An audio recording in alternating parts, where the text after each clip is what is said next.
接下来请收看中嘉新闻。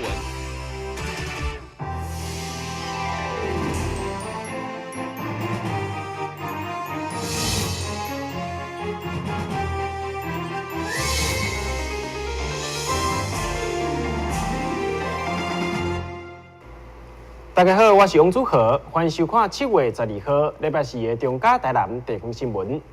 代理市长李梦燕顶礼拜率领农业局以及新闻处前往日本展开推销爱文山影的交流行程，回来到台南也举行记者会，向市民来报告这届交流的成果。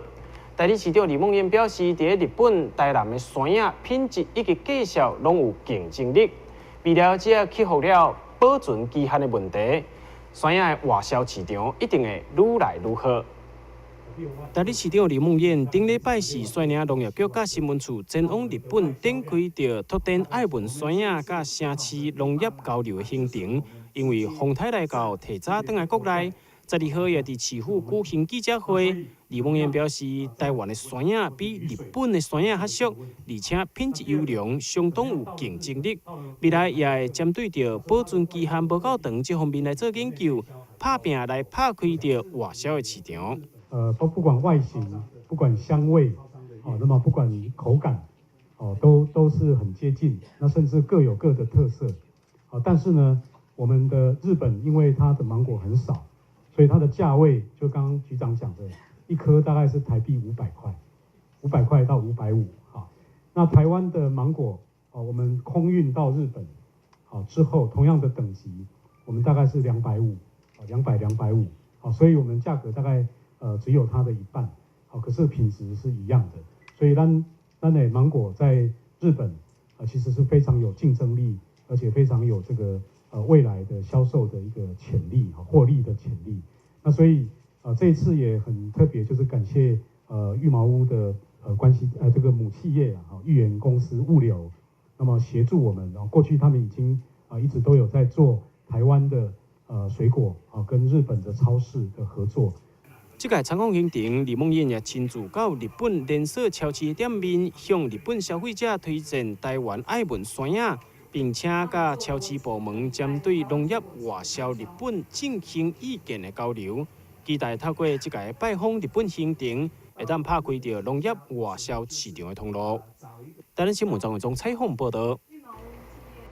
最近整个社会对着罐头公园的讨论非常的热烈。市府工务局伫咧今年初也规划了台南第一个特色公园，就位伫咧南区大恩里活动中心的边仔，占地1公顷，以着飞轮机为主题的公园。12号上午，代理市长也亲自到公园视察，并听取简报。整个公园预计伫咧7月底会来完工。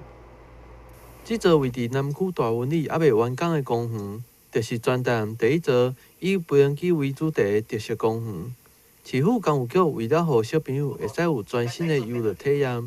特别打造这座占地1公顷的公园。12号上午由代理市长李梦燕以及侪议员到现场共同会勘进度。南区区长主动甲大文里长嘛亲自甲市长提出建议，希望将整个公园规划更加完善。嘛因为这个公园开了10年的时间，所以市长表示一定会把这个公园做到上好。第一个是滞洪池它下过以后会积水多深啊？因为后来还要靠抽水去抽出去。那这边又有游具，如果小孩子在下过雨之后，在滞洪池周边游玩，会不会有危险？第二个是刚才里长有提到车主，因为我们现在在每个邻里公园都遇到同样的问题，车主跟无障碍设施怎么平衡？因为你设了车主，变成没有无障碍设施。那我不晓得现在到底有没有哪一种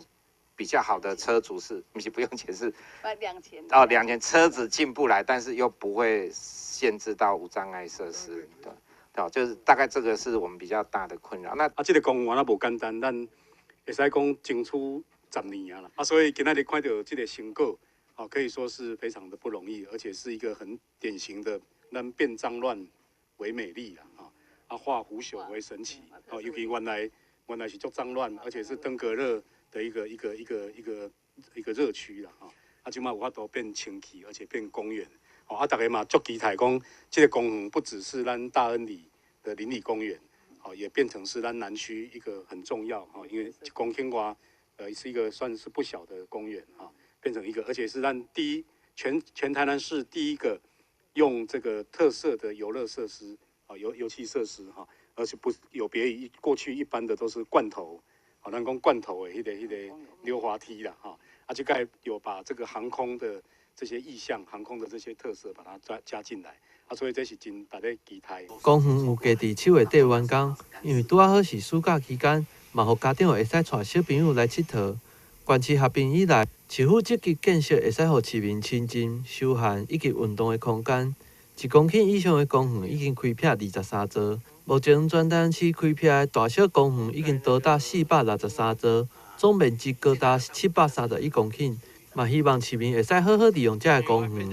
台南新闻郭博义采访报道。民进党台南市长参选人黄伟哲上午会同议长赖美惠以及议员参选人甲文化局的科长实地勘察咸水案内糖厂，希望会当争取文化部发展糖厂作为影视园区，同时嘛希望应用着智慧科技城，营造智慧科技的主题园区。占地大约33公顷的咸水换来糖厂，随着制糖业的没落，现在已经荒废。不过内面有侪现地仓库，甚至红楼等古迹等待维护。配合公共电视将伫个换来糖厂搭景来拍片。日前市府也主动向文化部争取设立影视园区。对此，民进党市长参选人黄伟哲上午也会同议长赖美惠以及3位当地议员参选人沈家凤、李宗翰甲刘美山实地会勘，一方面除了建立影视搭景拍片的示范点，另外嘛因应台南智慧科技城的优势，希望打造科技体验主题园区，带动大溪北地区的未来发展。公视它的一个大河剧傀儡花，那要选择在安内糖厂拍，那我们就有一个想象，就是说，既然公视要来这边拍，它搭设的场景，还有它过去的它留下来，将来因为这个地方如果说变成一个风潮，或者造成很多的这个吸客效应的话，我们不愿意让这个大河剧傀儡花的大河剧拍完之后，然后就人潮又归于沉静所以我们希望第一个把景留下来，第二个把人留下来，第三个把产业留下来。我们希望说，在这个地方能够成为一个案内影城的概念。刚刚也有提到，公视的傀儡花大河剧将在这里来进行拍摄。那未来呢，也会依据我们既有的一个历史建筑红楼，包括利用这边的整个的园区搭建日式、清代等等的一个剧场，希望成为我们一个创生基地，培育影视人才，让我们的以拍片的厂商能够来进驻，然后作为我们一个城市的一个行销，包括我们未来的观光的一个推展我想这一个对我们整个大西北地区将是一个很好的发展契机。文化局文创发展科科长刘介成嘛表示，因为该土地大部分拢是属于台糖公司，未来看是要新租或者罢用，市府也将22间的现地仓库，希望打造成工具间，引进青年文创进驻，甚至营造明清时期汉人的气质，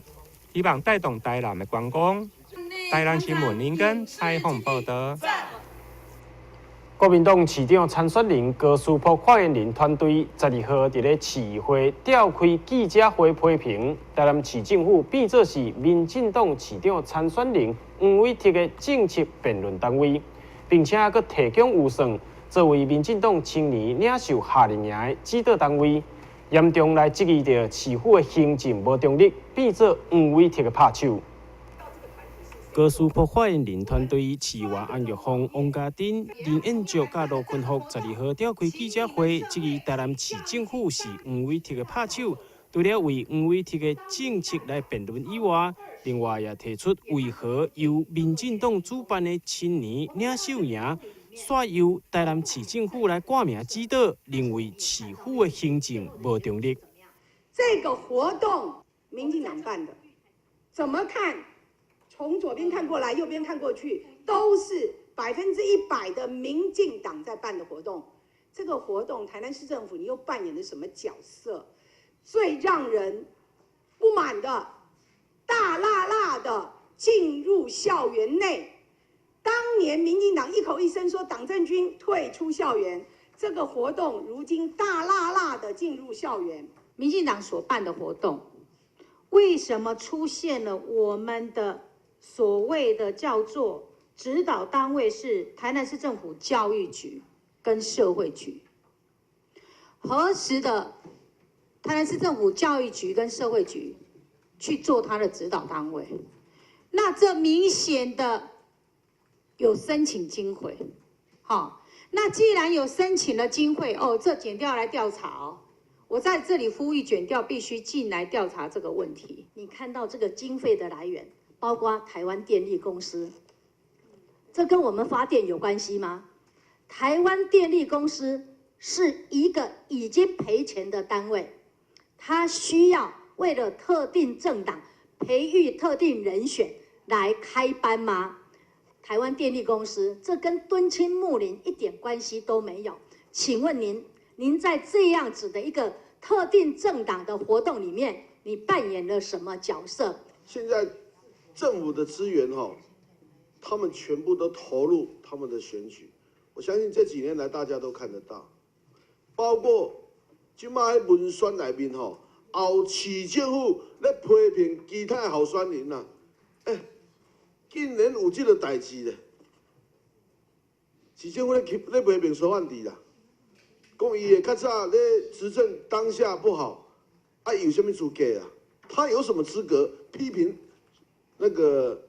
苏焕智啊？即摆苏焕智较早的主管，即摆嘛要过来诶。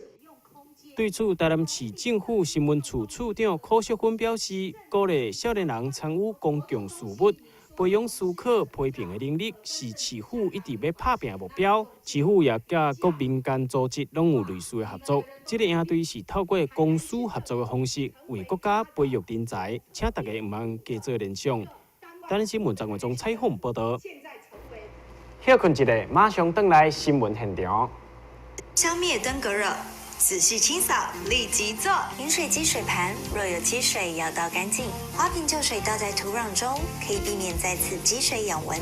花瓶底部、盆栽底盘要常常刷洗，避免蚊卵附着。不使用的水桶记得倒质量干净。别忘了食蚊鱼也是消灭孑孓的小帮手哦。防治登革热，清干净、倒干净、刷干净、晾干净，大家一起来。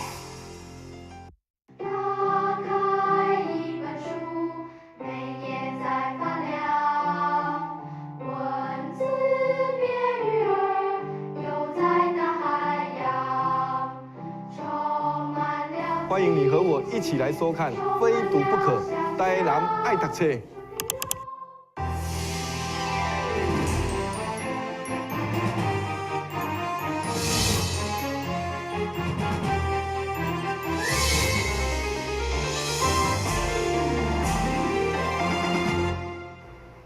台湾国际创新发明以及设计竞赛7月12号、13号这2天，伫咧台南大学隆重登场。这届总共有171队来自侪侪无同款国家的优秀人才，要来共齐比创意、比设计，嘛，互这个竞赛会当成为一个会当展现创新发明优秀成果的平台。台湾国际创新发明以及设计竞赛伫咧热烈的鼓声带动之下正式开幕。对2013年开始的台湾知识创新协会举办了第1届台湾国际创新发明以及设计竞赛，因为吸引了国内外侪侪优秀的人才积极参与，所以便一档又搁一档持续来举办落去。因也希望讲会当互少年人的创意甲设计有展现的平台。我想，创新发明与设计是我们这个时代，也是未来在教育的一个非常核心的一个主题。怎么样在教育的历程当中，不断的透过各种途径、各种思维的方式，然后来激发我们同学们、我们的师生在创造发明这个部分能够展现能量。那因为我们要去出国参加国际发明比赛，要花非常多的费用。那我们如果提供这样的一个舞台，就可以让这些国内的学子有一个发表自己创新发明的作品。那我们在科技部高教计划的协助下，也辅导非常多的这个同学参加很多3D 列印啊等等这些，对于未来的创新设计都是很大的注意扎根那所以我相信这个活动，我们每年继续比赛下去呢，一定可以让我们国家在创新发明设计这个领域会越来越好。会场内底展示出来侪结合了创意甲实用的设计，亲像是真方便，会当气度尖头，并且用磁铁收集起来，避免去伤到人的枕头手指管，以及自动感应并且压缩粪扫的智慧型粪扫桶等等。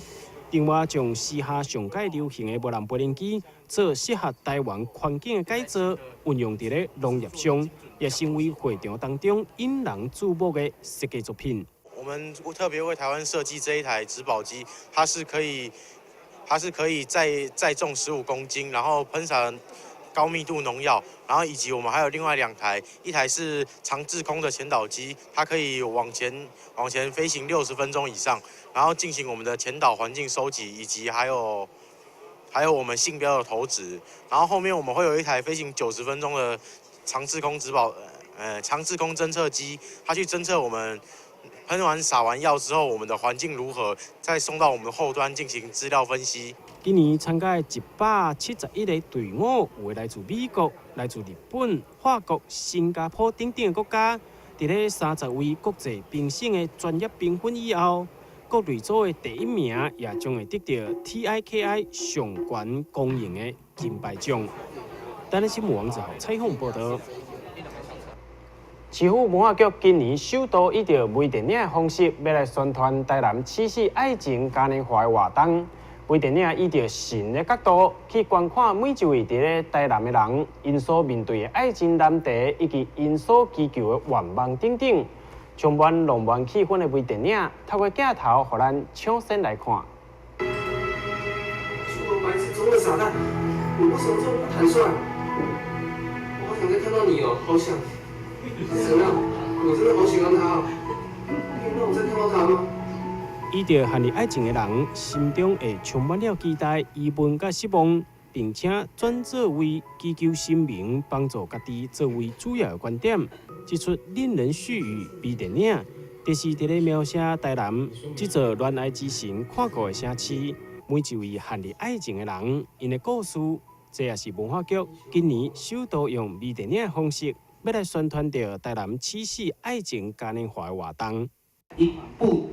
所谓的短片的电影，它还是非常的用心。尤其对于台南，如果不是很了解的人，其实是很难拍出那种台南味出来吼。所以内底有足侪，为什么有足侪咱的台南的好朋友，也加入这一部的微电影。其实我想，这也是导演希望说能够呈现出台南最美的人的这个部分哦。所以我想这个部分是整个过程当中我非常佩服导演的地方，也很感谢导演的地方。现场也特别邀请到恋人絮语当中的男女主角来讲出因来到台南演出这出微电影的过程甲历经的感动。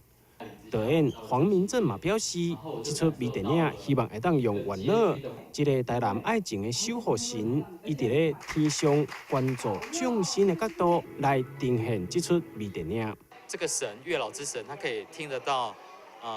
人们的内心的关于爱情的话语。他也是因为这样，所以我们就听到了非常多的台南的在地的人的庶民的生活，然后特别是对于爱情的语言，所以我大量的找了大量的素人演员，然后他们都是居住在台南的。那我希望这部片子，除了你在观赏一个有趣的、可爱的、带着一个幽默的故事之外，你以后再来台南，你还其实可以遇到这些人，他还在台南生活着。那我期待这样子的片子，所以它有点介于纪录片跟广告结合的一个形式。那我觉得它。很多人看了都说，这是他看过很不像宣传片的一部宣传片，不过那正好是我要的。恋人絮语浪漫的呈现，也是咱台南七夕爱情嘉年华的第一波宣传。后续伫咧8月份开始，将会展开着一连串的系列活动，互大家做伙伫咧神的庇佑之下，祈求爱情赶紧来到。台湾新闻网1号采访报道。为着要鼓励民众多多使用凭证、税额试算或者是依法的方式来纳税，南区国税局特别举办着5月轻松报好礼抽予你的抽奖活动。12号上午正式开奖，总共抽出324位幸运的民众，并且由着嘉义县一位朱小姐抽到大奖3万块的商品礼券。南区国税局为了鼓励民众使用凭证，也是税额试算确认来申报106年的综合所得税，特别举办5月轻松报好礼抽给你的抽奖活动。伫12号上午正式公开抽奖，伫局长卢珍秀的主持，会计师甲义工的共同见证之下，抽出324名的得奖人，并有1名嘉义县的朱小姐抽到大奖。我们今年呢举办这个5月轻松报好礼抽给你的这个活动呢，主要是要鼓励民众可以利用凭证来报税啊，另外一个也是鼓励大家可以去用税额试算确认来回复。还有一个就是利用我们的依化来缴税，那完成你的结算申报的这个作业。这是我们举办这一次抽奖活动最主要的目的。那今年呢，我们南区利用网络报税的，还有税额试算确认回复的这个案件呢，大概有63万6千件。好，那较去年的61万多件呢，成长了大概有40%左右。那非常感谢我们辖区里面的这个纳税人，他们渐渐的能够重视这个依化凭证的缴税跟申报的这个程序，非常感谢大家。这届特别准备行动支付的专属奖100名，予使用依法缴费的民众。若是伫今仔日互抽到的民众，将会收到挂号通知，到时阵得奖人需要到指定的分局，也是指诊所领奖。但新闻郭博义采访报道。新闻最后，赶快来关心气象。